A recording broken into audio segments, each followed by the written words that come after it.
Guys, kung wala ng upuan, maybe you could go to the operation and ask for chairs.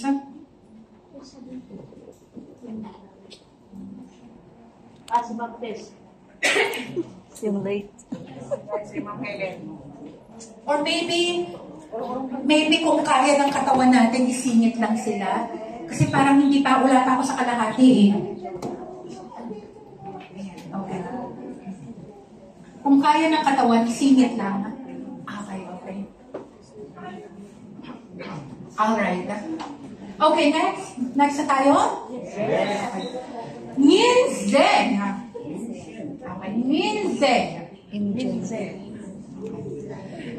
Ginseng is a type of ginseng. There are many different species of ginseng.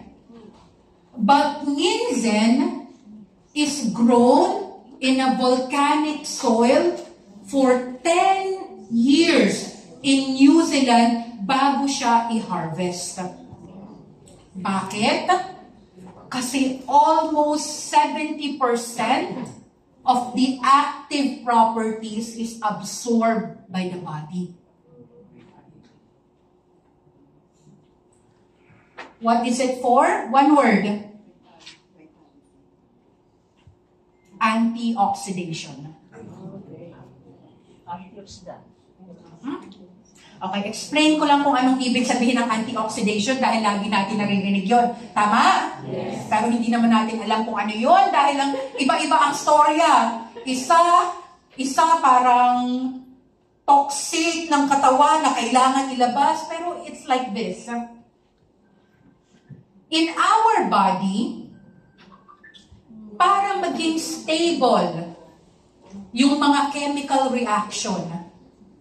Di ba kailangan ng chemical reaction para magpupo, magwiwi, mag-breakdown ng mga kinain natin into energy. Tama? Yes. So all of those processes are called chemical reaction.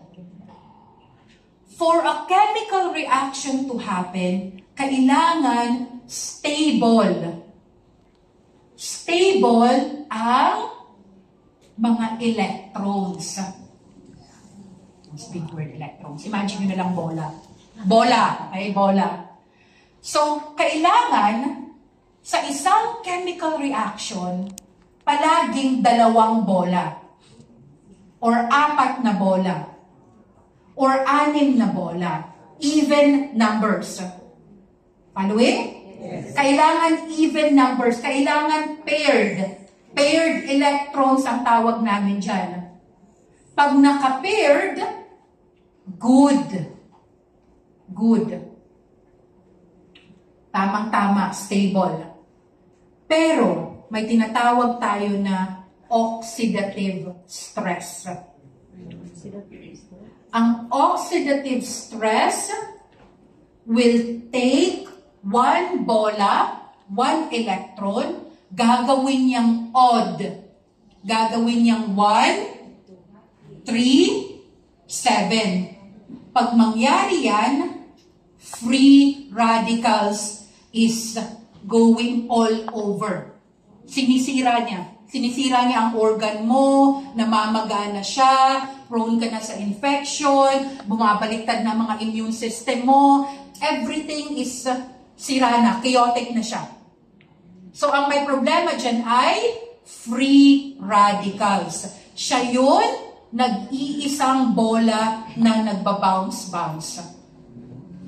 So, para kalabanin yan, kailangan mo ng magpapa-stabilize para maging 2 bola ulit, 4 na bola.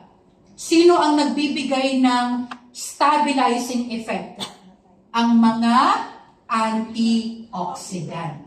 Nilalabanan nila ang oxidative stress. Naintindihan na? Yes. Magaling ba ako? Yes.